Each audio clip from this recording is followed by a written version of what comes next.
那么，继续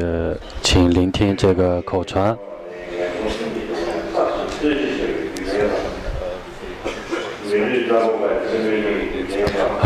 这一部分讲的是这个暇满难得的人生是如何难得的。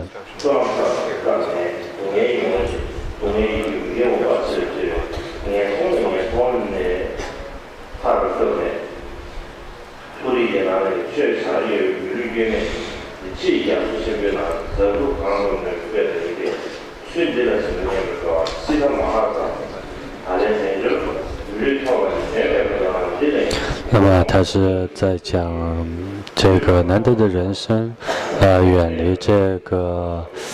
三恶趣以及八无暇的这个痛苦。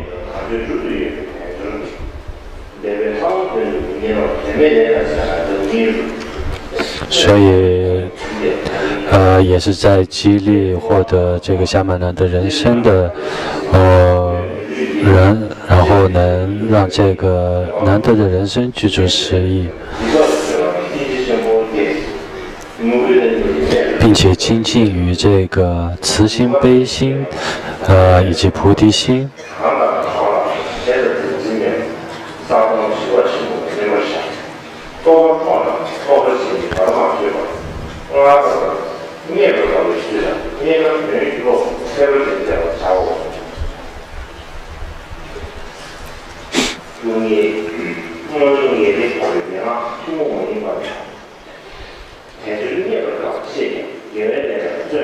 以及在阐述这个脱离八无暇，依靠这个暇满难得的人生，从而获得暂时的人天的果位。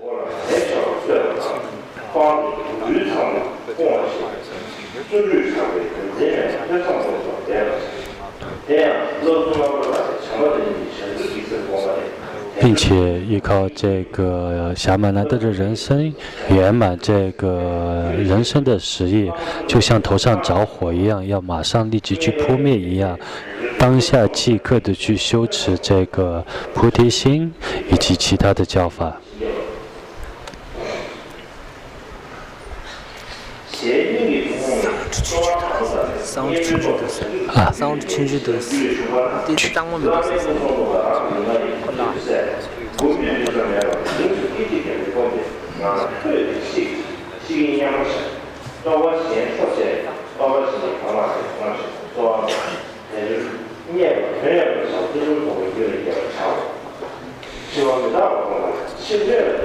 以上是这个人生难得的观修方式。接下来念诵的这一部分是死亡无常的观修方法。然后他是在讲述这个外气世间山河大地的这个无常，以及内有情众生的这个无常，以及这个外在的这个昼夜的交替和春夏秋冬的变换。最初因这个出现7个太阳而产生这个时间，产生这个火劫之后，因为这个刮起这个狂风，从而产生风劫。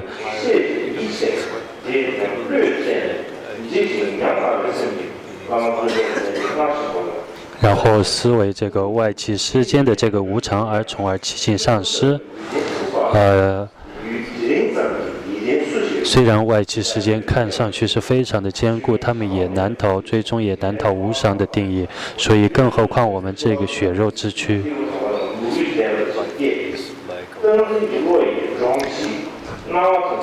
以这个无常的概念，时时激励和鞭策自己，从而精进的修持佛法，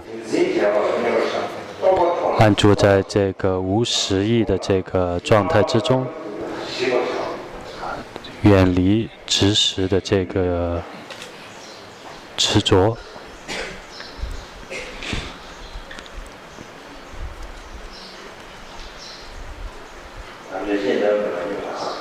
我觉得还是不要做过多的这个解释了，直接念下去就应该可以了。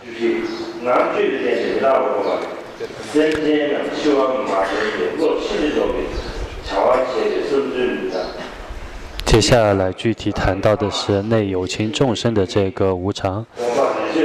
然后观想自己的亲朋好友，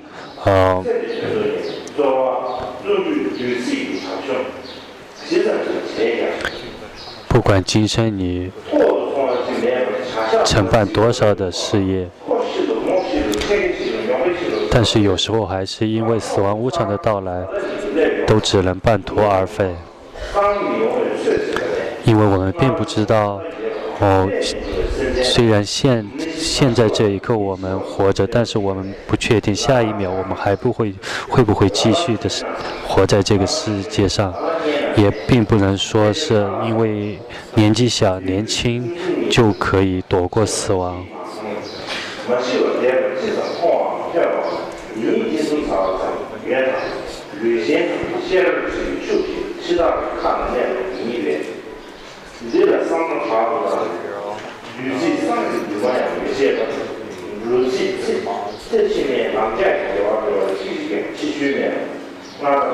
因为不管是任何人，他们都在这个无常的这个定律之中，所以呢，就应该的当下的就去观想这个无常，然后时刻的这个念及这个死亡，从而精进的修持佛法。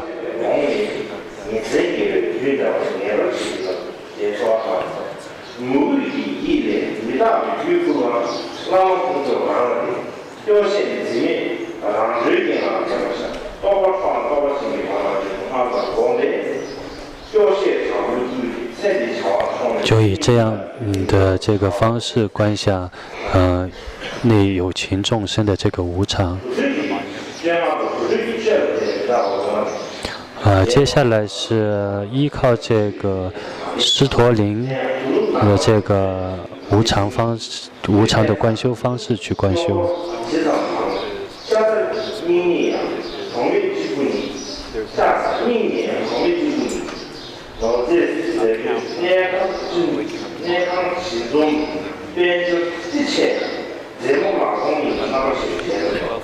他是在讲，在临终的时候，我们要舍弃一切世间的财物，包括自己真爱的这个人生也终将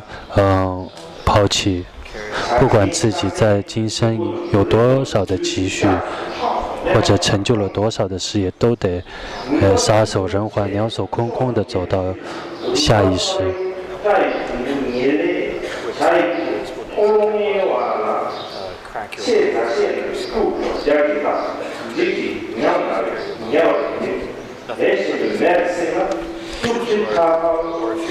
接下来讲的是，当你死亡以后，你的这个尸体，或者是要被火化，或者是要被天葬、水葬，以各种葬礼的方式将你的这个尸体销毁掉。虽然现在我们用各种的美食，各种的好看的衣服来装扮自己的身体，或者是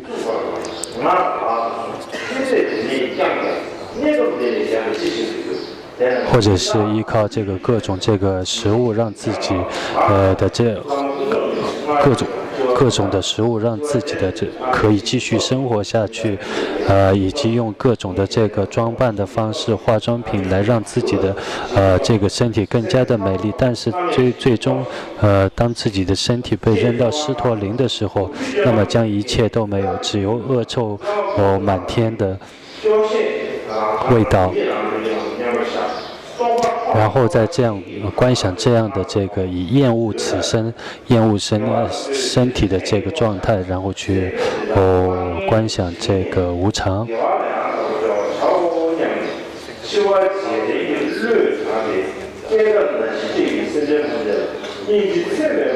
依靠这个生老病死的这个无常定义来为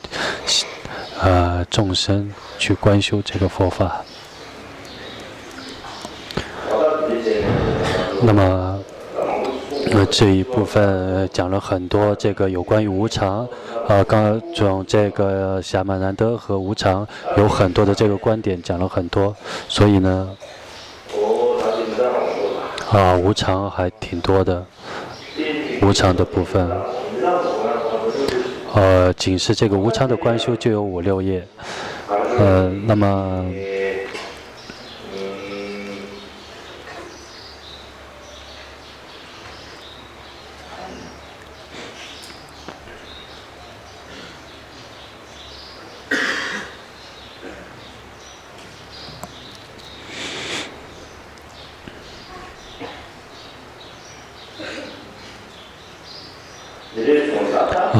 可能应该这样讲，这个暇满即难得这句，要视之，这暇满难得是一件很伟大的事，但是以这个。如果想着这个难得的方式的话，比较相对来说很简单，因为呢，观想这个难得比观想这个人心具实义更加困难。总之呢，现在我们具足这个8闲暇10圆满，的这个暇满难得然是可以去修持这个正法，步入这个修法的佛道，获得这样一个人身宝的这个暇满难得的人生，就是虽然获得了。那么，既然获得了，你如果不进入善法，不精进的修持佛法，不为了这个获得圆满佛果的这个目标去精进的话，那么这个所谓难得的这个，就算是这个难得非常难得你获得了，但还是没有任何的意义。所以呢，所谓的这个你获得了这样一个难得的人生的话，就一定要让这个难得更具实义。比方说，我们去到一个宝州的话，如果我们去这个宝州拿到一个这个非常珍贵的珍宝，如果把这个珍宝放在一个盒子里面，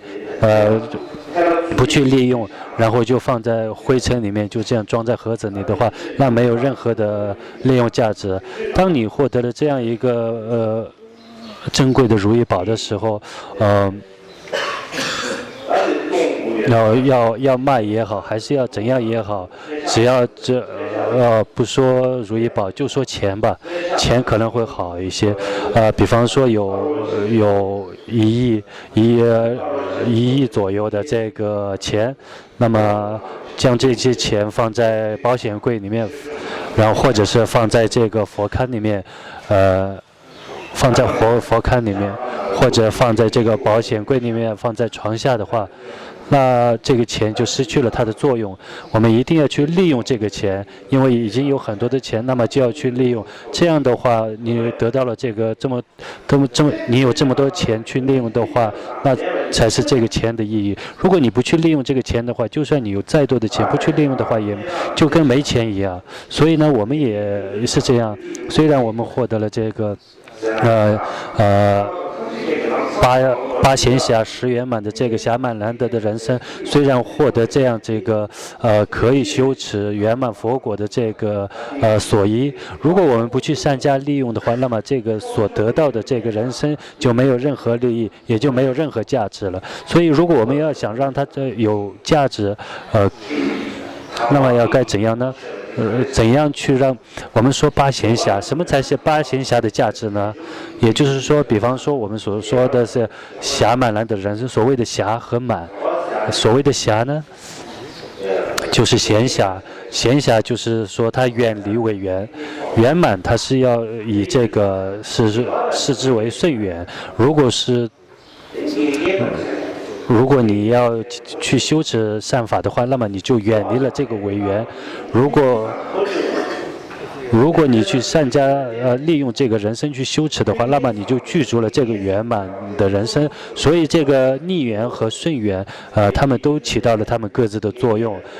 所以呢，因为这个远离了这个违缘，所以我们想要去修持这个佛法。因为我们有这个修法的这个机会，没有投身这个3恶趣等8无暇的这个地境，所以我们有这个闲暇去修持佛法。同时心中想要去修持佛法，然后心中升起这个慈心或悲心。那么如果在实践，将这个善法落实到行动的时候，就是成就顺缘。比方说有这样一个比喻，就是说在头上，如果自己的头发，因为我们没有很多头发。但是如果有头发的一些人的话，如果他头上着火的话，他马上就会把其他所有的事都抛却，然后马上就会去扑掉头上的火。比方说有一条蛇掉，有时候像蛇一样，比方说或者其他或者青蛙。或者是蜘蛛这些掉到自己的怀里的时候，马上就会很害怕，把它丢到一边。所以要像这样，马上不加任何思索的，马上的就把它抛却，以这种精进以及热忱，在日夜不间断的去精进修持闻思修。因此呢，这是一个非常殊胜的一个诀窍。获得这样一个暇满难得的人生，那么首先要想着自己有没有获得这样一个暇满难得。就算如果你获得暇满难得的人生，但是还要看他自己是不是善加利用，让这个暇满难得的人生具足它的这个价值。那么要不要价值呢？都要关待于自己。所以让这个暇满难得的具足实义，我们一定要让它精进的让它具足实义。所谓的这个死亡无常呢，它是对于外气世间的这个观修无常，以及内有情众生的这个观修无常，以及像在狮驼林的这些法去观修这个无常，有很多的无常的观修方式。首先是这个外气世间的无常观修方式呢，那么是怎样观修呢？比方说在世间，像现在科学家所讲的话，这个世界、这个地球，或者是这个宇宙，已经几亿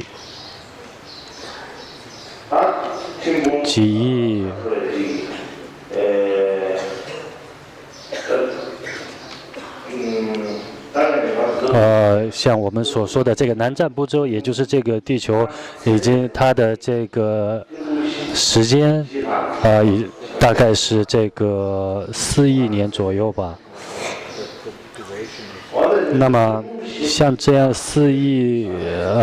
有4亿多的这个时间，对于我们人类形成，然后出现人类的话，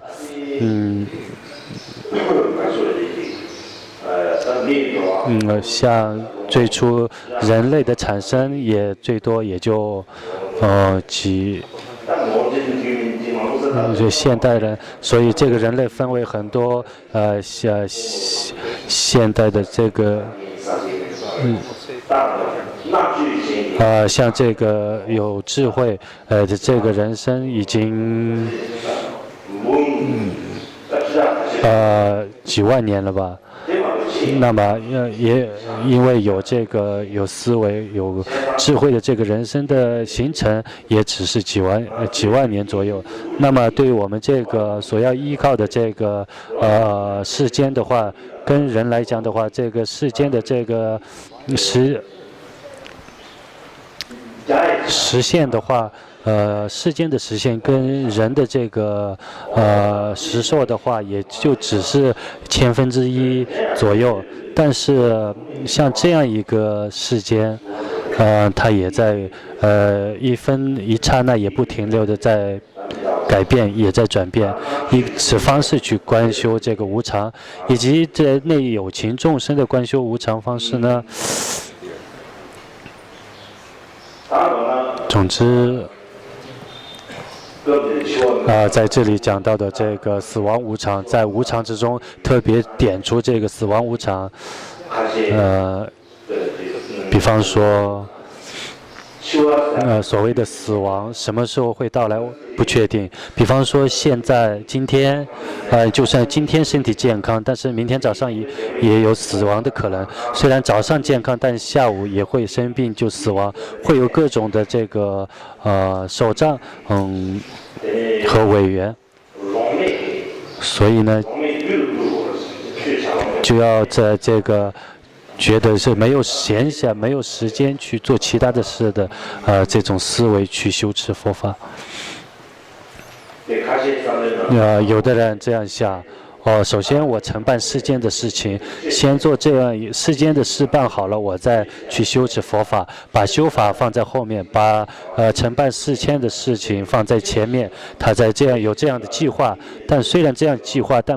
却没有不会像他所计划的那样有这样的时间。虽然他想我先要做这个事，之后再去修法，虽然你是这样想的，但是你有可能你这还没修持佛法，还没承办完你的世间的事，你就死掉了，也会有这样的危险。所以首先你要看什么事是要今生必须要做的，什么事才是真正伟大的事业，要看哪个，要以轻重去承办这个事。否则的话，先把大事情放在后面，把小事、一些微小的事情放在前面，或者说我要好好的准备再去做这个承办大事。有这样的说，也有人这样说。有的人工作的人，像他们做事，他们就会做计划。比方说要出版一本书，要出书的话。他首先要筹划，比方说有的总管，他有人说我们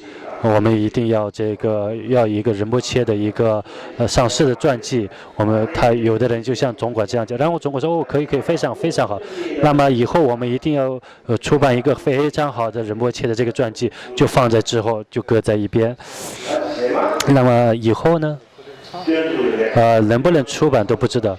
如果还没出版，总管就死了，也有这样的可能。所以像这样的事，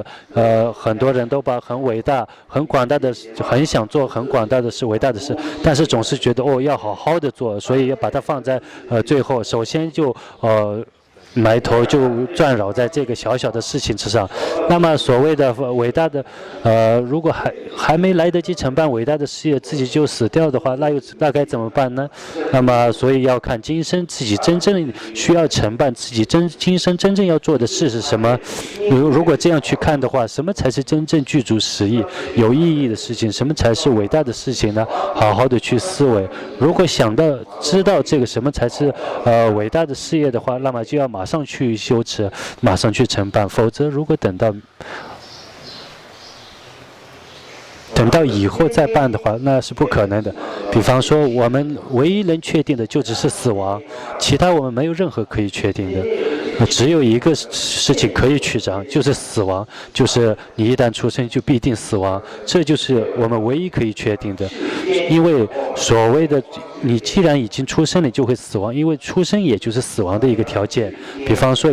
可能有人会说死亡要其他的一个因缘，其他的一个条件，其实不是这样，因为出生它已经就构成了这个死亡的因缘。像英文来讲的话，这已经是个确定的事情。像其他的话，它已经不确定了。比方说，你们大家在辩论的时候，有人谁会获得第一名，这不确定。但是我们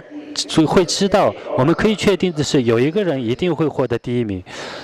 所以呢，真正能确定的呢，就只是死亡而已。那么所谓的死亡，我们已经知道这个死亡是确定的。那么什么时候会死呢？那也不确定。虽然知道这个痛苦的事必将发生，已经确定，但是什么时候会到来，什么时候会降临，但是我们也都不知道。有可能会今天会降临，有可能会明天会降临。所以说呢，所谓的死亡无常的这个无常的定义，无常的方式，什么时候会来，死期不定。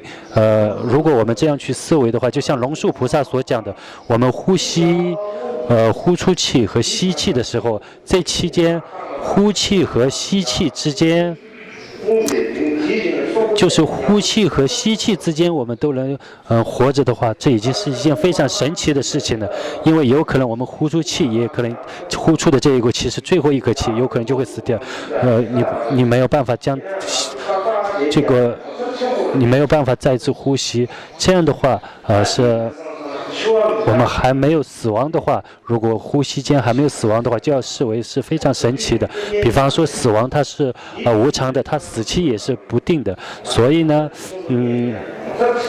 我们现在能活着，它已经是一件非常神奇的事情了。因此呢，观想死亡无常的这个原因是什么？理由是什么呢？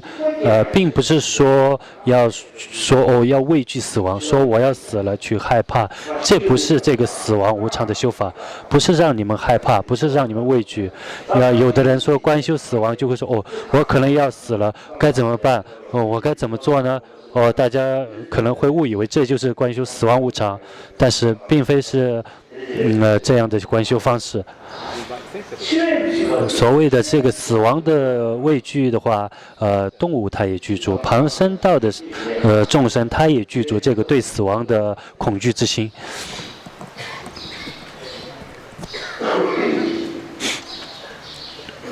但是像现在所讲的这个死亡无常的观修方式是什么呢？就是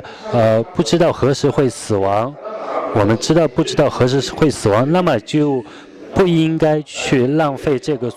非常难得所获得的这个难得暇满的人生，从而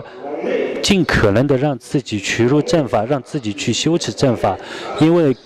根本没有时间，根本没有空闲去再承办其他的事情。因为我们没有空闲，去承办其他的事，所以说呢，因为死期也是不定的，什么时候会到来我们都不知道。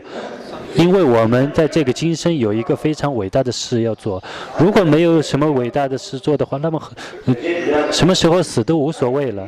那么如果自己真的觉得有一个非常伟大的事要去办的话，那么就要依靠这个暇满难得的人身宝，可以获得可以承办一个非常伟大的事业的话，那么马上就要开始，马上就要去做，否则的话，那么你就会浪费，之后你就会后悔。所以马上就应该承办，不至于浪费这个人生，也不至于后悔。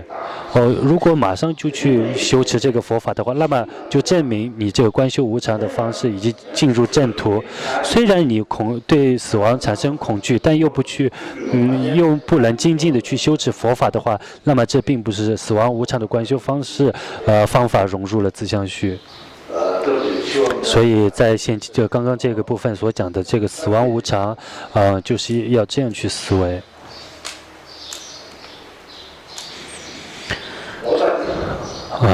应该是这样。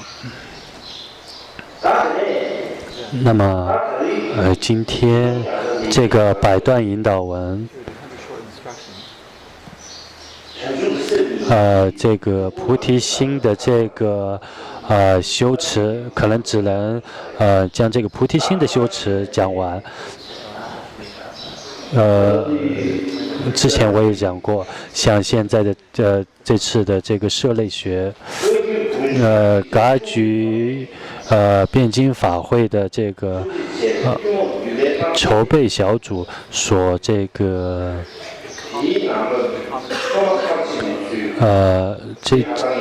所出版的这个书里面，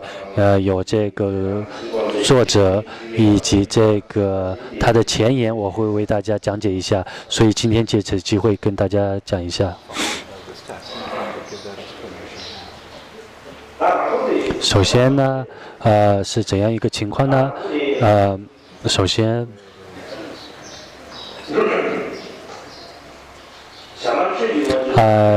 夏玛巴曲吉翁须他著作了一个社类学的根本颂。我到印度不久，我就听说有这样一本书，所以是怎样听说呢？就是在蒋公仁波切他在这个有一本书籍之中有这样讲过，以及司徒奔谦他也在这个教研之中也这样讲过。我有听闻过，但是并没有见到这本书。但是后来在这个藏地的这个各噶举派的这个堪布，他们像格鲁的扎新期有这样一个好像类似噶举传承的一个社类学的书籍，所以呢我就刚听说以后就叫他们想尽办法把这个书可以寄到我这里来，所以他们也也将这个书寄了过来。在之前的话我们也有讨论去询问他的作者和反正一系列的这个有关书的这个信息那么所谓的这个夏玛巴所著的这个根本颂呢，现在有的根本颂是拉荣扎西期这个地方所出版的。在这个拉荣扎西期出版的这个社类学的这个根本颂，有一个根本颂。这个根本颂的名字是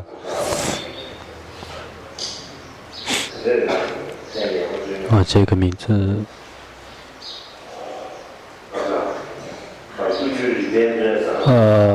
智慧总集，好像类似于智慧总集这样一个名称。那么贾瓦辛德巴大德所著的这个扎西伦布的这个根本颂呢，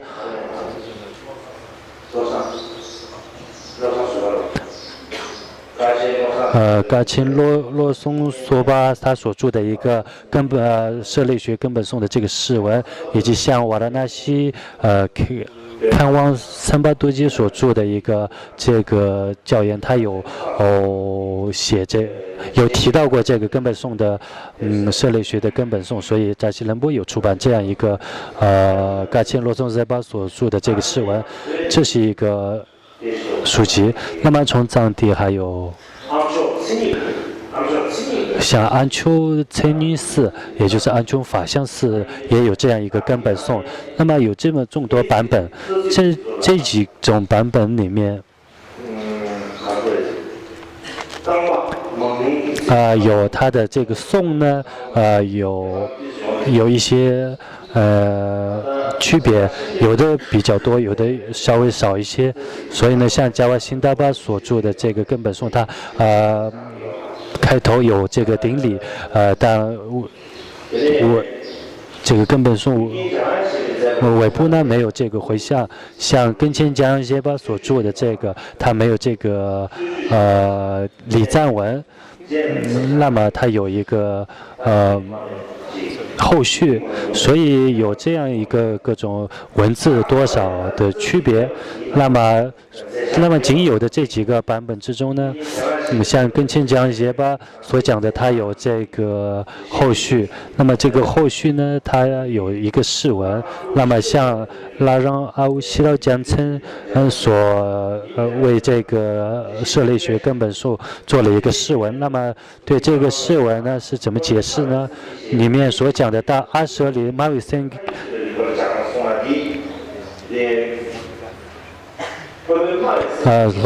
阿舍里马维森给他是拉让西劳江称所说的这个所著的这个根本颂是夏巴曲奇森给。那么之后后面部分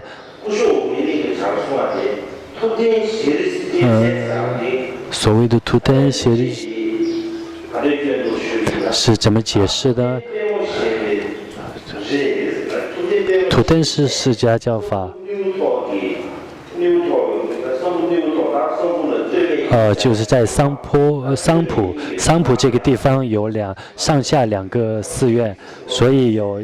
在这个上下两寺之中，恰巴七森给有在这里修学过，所以呢以这样的著作方式，然后在恰巴七森给那里听闻这个法教，然后跟学巴他所著的才著了这个社类学的根本颂。所谓七级汪修，所谓的七级汪修，我觉得并不是这个人民，他只是在这个赞颂他的这个功德，所以最终他写着是跟全真江先巴所著的这个经文。那么呢？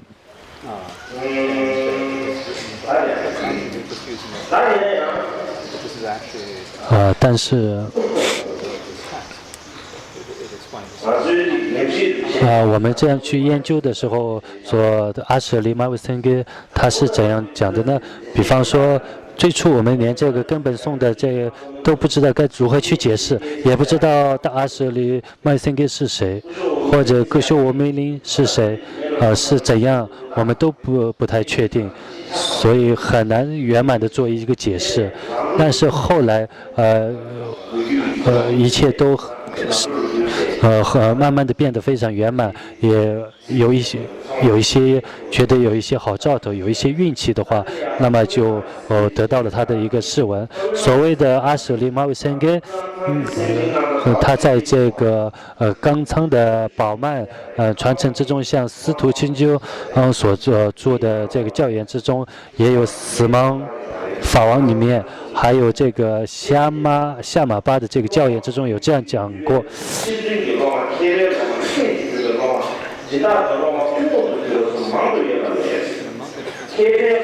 因为在这本教义里面，他所讲的所谓的这个玛维森格，他是夏玛巴这个众弟子之中最有智慧、最殊胜的一位上首弟子。这个阿舍利玛维森格，依指这个夏玛巴，因为第六是夏玛巴的这个广传，我们很难找到这个广传，所以很难解释得非常详细。那么像这个阿舍利玛维森格，他是第五世迦查的扎巴屈央的这个弟子。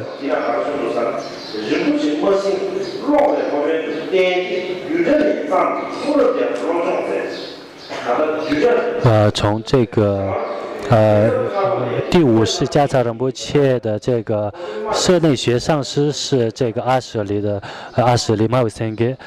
教授这个第五世迦查仁波切。那么这个阿舍利玛维森格是一个非常有名的一位上师。那么在这个第六世个夏玛巴的传记之中这样讲。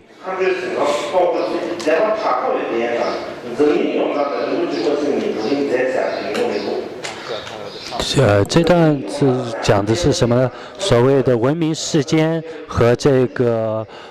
有一个人叫文明世间的一个人，所谓的文明世间和这个阿舍利玛维森格有过讨论。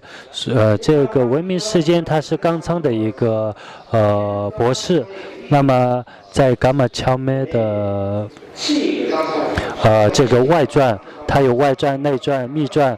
以及机密传，他有很多个传记。在他的外传之中这样讲，在冈仓的这个博士文明世间，他可以背诵32部经文。所谓的这个文明世间，仅是这个释量学的这个32部经文，他都可以将它背诵下来。所以呢，他是一个非常有名的一个有智慧的上师。那么可以跟他研讨的一个人的话，一定是要一个非常有学问的人。那么依靠这句话呢，我们可以了解到这个阿舍利玛维森格他是一个有学问的人。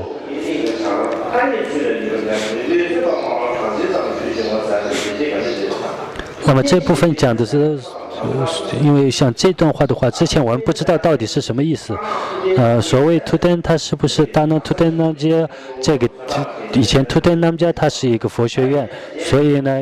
我们当时不知道，但后来我们经过研究的话，得知这个。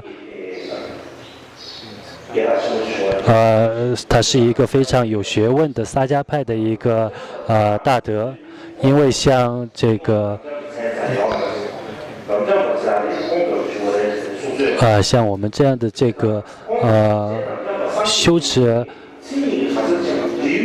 这个法相的时候，修持辩论的时候，他有这个创办一个这个佛学院。那么这个创办这个佛学院呢，它有下面有5个子寺院，这个也就是这5个子寺院里面就有一个寺院的名字，这个佛学院的名字它是这个图腾写这个叫，它只是一个佛学院的名字。那么在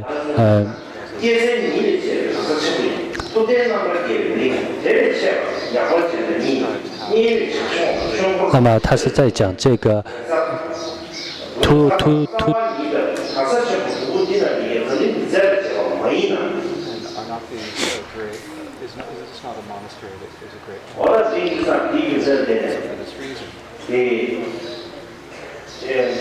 这部分在讲的话，主要的这个佛学院主寺，因为这个主寺，然后就分出这个杨巴景和念约以及请阔仁波以及夏鲁滚沙这4个这个大那图登人家这个5个子寺院，佛学院，它就是其中之一。所谓的夏鲁滚沙的这个创办者，他是根切果然松能僧给的这个上首弟子，他有这个5大上首弟子之中，并且他让落住，在这个有时候。我们所讲的在桑铺，它有上下2寺，然后在歇切它也有上下2寺。那么下寺它就是夏日的这个佛学院，图腾夏这个夏日佛学院，它是指的是同一个佛学院。那么在我前滚珠仁者所著的这个一个。讲述这个佛教历史的一个书籍之中是怎么讲的呢？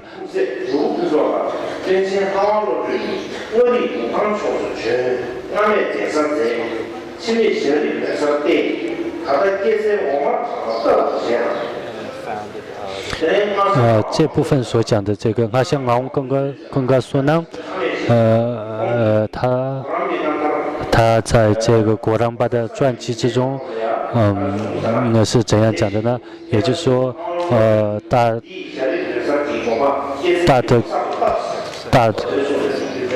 也就是图腾协力，所谓的图腾协力，他这个萨迦派的，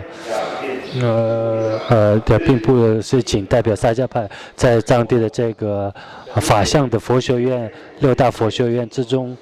，5大佛学院之中之一。那么，所谓的格须无命令，它是什么意思呢？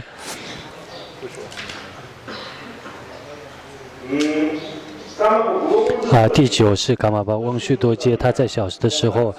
他去修学这个法相学的时候，有一个跟他同学的这个。帮助他这个跟他一起学习的这个挑很多聪明的小僧人跟他一起去修学，然后办了一个班，把这个班称为无密林。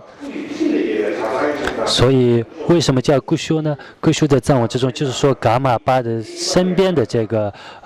佛学班，也所以称为固修无密林。所以在第4是迦扎仁波切的这个汪须多杰的弟子，在噶玛巴汪须多杰的传记之中所。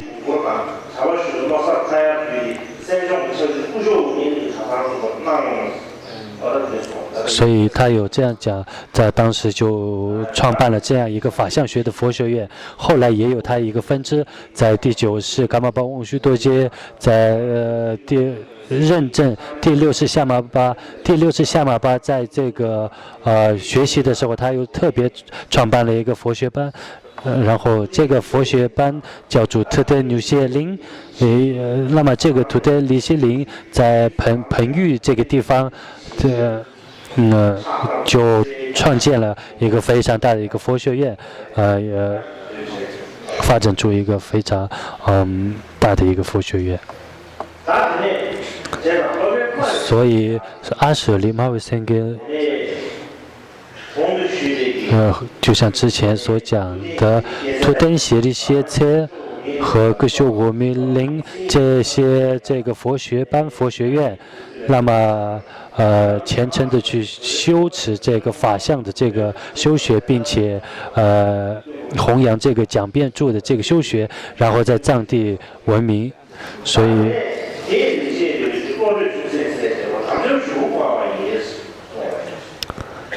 那么这部分在讲什么呢？也就是说，第六是夏玛巴去就汪须对这个的他去抑制这个阿舍利玛维森给，然后从这个大论以及摄量论的一切所有精髓去修持，而精通一切学问，并成为这个佛学博士。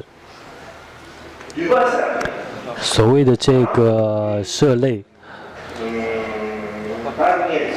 这个可能以后之后再讲。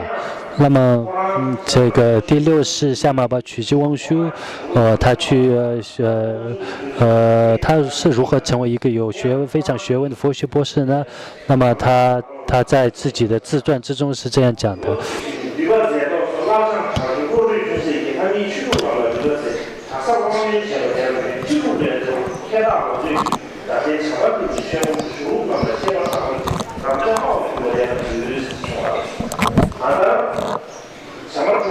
第六是夏玛巴他在16岁的时候，他在涅渊和达那图德南加林以及扎西兰波寺和森多寺，他就有去辩经，到各个寺院去辩经。那么同时他也辩赢了，所以成为非常有威望的一个大德。特别是在他在这个16岁以前，他也这个背诵了很多的经书和经文。当然，在这个背诵的这些经文，他都可以倒背如流的，在很多大众面前倒背如流。像他所背诵的那个经文呢，有很多。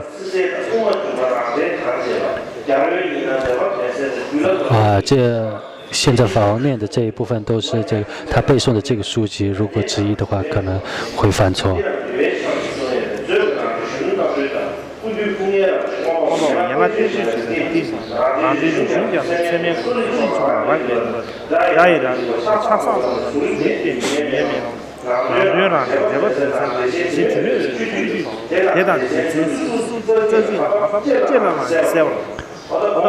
所以这有31部经文，在16岁以前就可以倒背如流，并且在很多僧众面前可以背诵，而且还有一些可以证明他是个非常有学问的佛学博士。比方说萨迦派的肯钦昂区长，他的这个传记夏张昂僧诺江切所著的这个传记之中所噶举一切噶举教派的这个定言，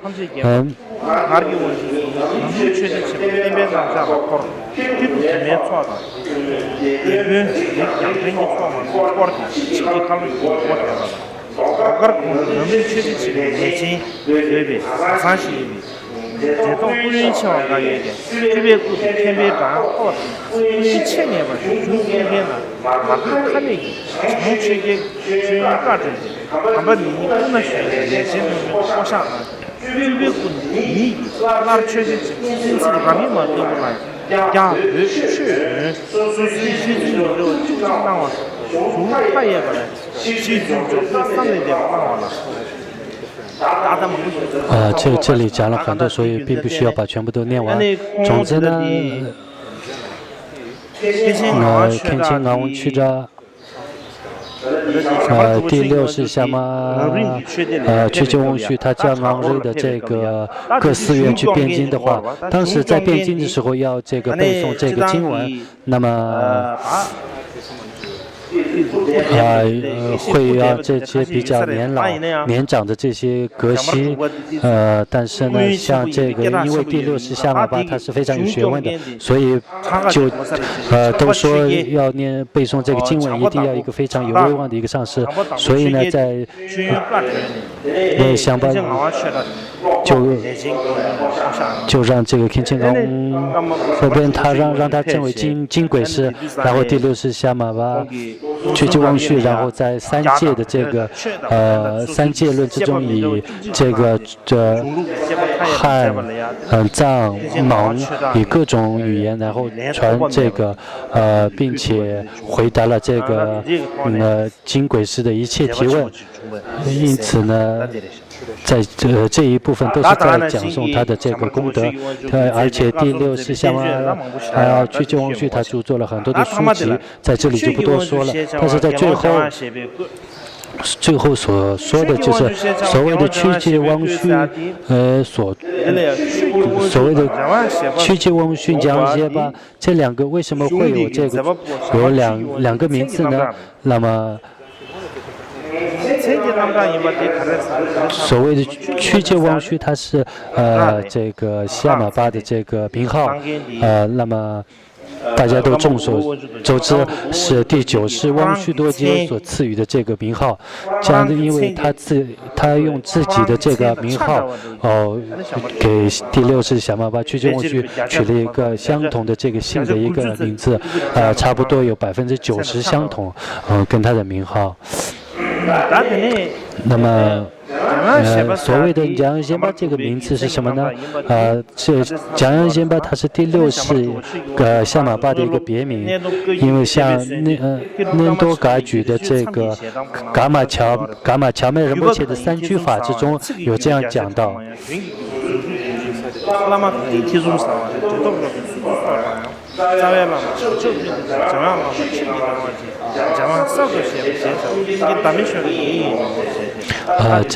他所著的这个里面就有提到这个的跟前讲解巴是夏玛巴的这个一个别名，以及在夏玛曲解汪旭所著的这个社类学的这个根本颂，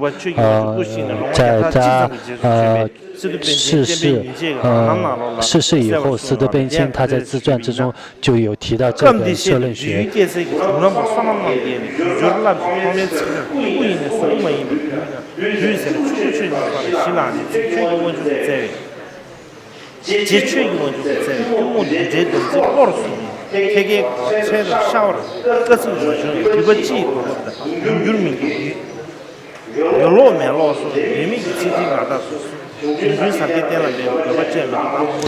有讲这么多大概就是这些。那么在讲过了那些罗珠他在这个他的著作之中也讲了很多，所以不需要在这里一一跟大家念诵。那么后来像格洛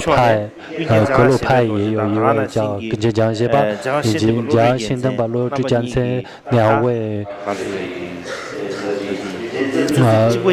所做的这个根本颂，虽然根本颂一样，但是它的作者又有2个不同的这个名字。那么现在我们这个学习这个社类学，可以去修学这个，有机会能得到这个修学社类学的机会，主要是扎西仁波的这个扎西区各个大师所著作的。否则的话，如果他们没有著作的话，我们现在都没有，只能说听说过第6世夏玛巴有著这样一个社内学，只能停留在听说上，所以很难去真实的去这样去修学。因此呢，我们一定要意念这些大德恩德，这非常重要。在这个社类学的根本颂，它有好几个殊胜之处。那么有很多的大德讲过，它有很多的殊胜之处。拉康阿乌西老讲称，他所说的这个跟前吉门汪波，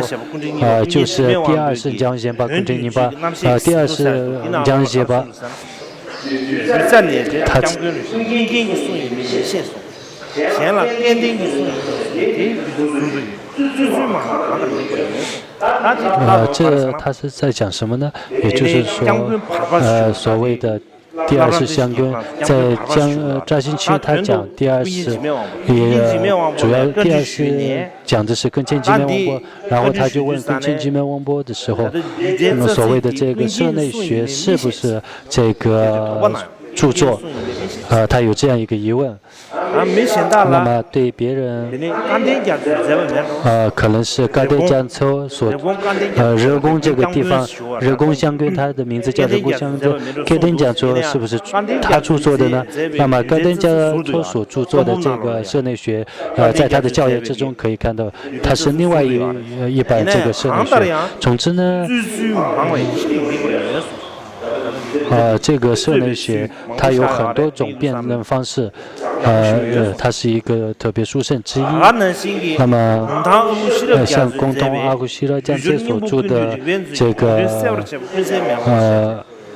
一部经文，这个根切江西巴，就是这个根切江巴所著的这个社内学的一个释文。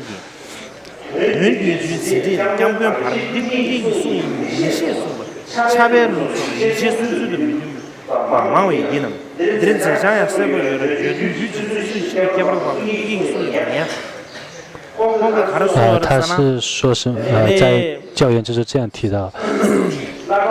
在拉中阿胡西拉江州这个大德，他在这个七十颂的备注之中，他写的他这是不是跟这江西部的著作？他有这样写到。那么在这个社内学里面的这个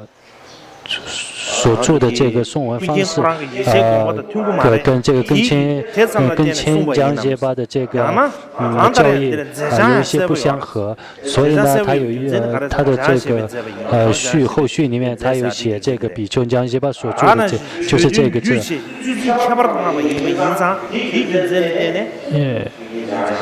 因为这个他主要是说他是在简易懂，然后有各种辩论方式，他是在阐述这个辩论的殊胜之处。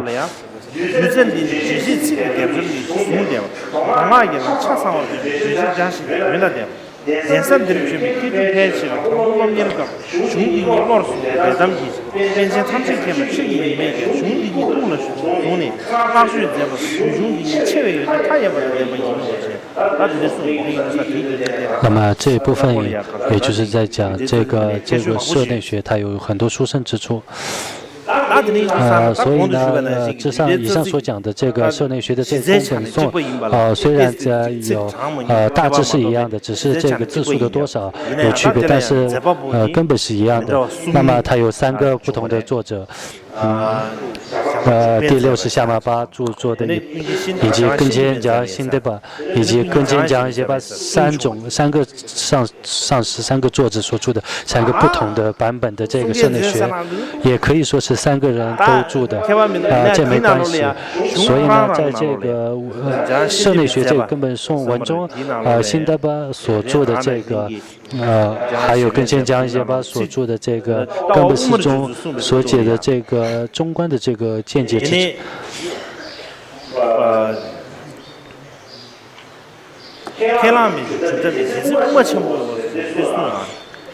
他又提到一个颂里面所讲的是这个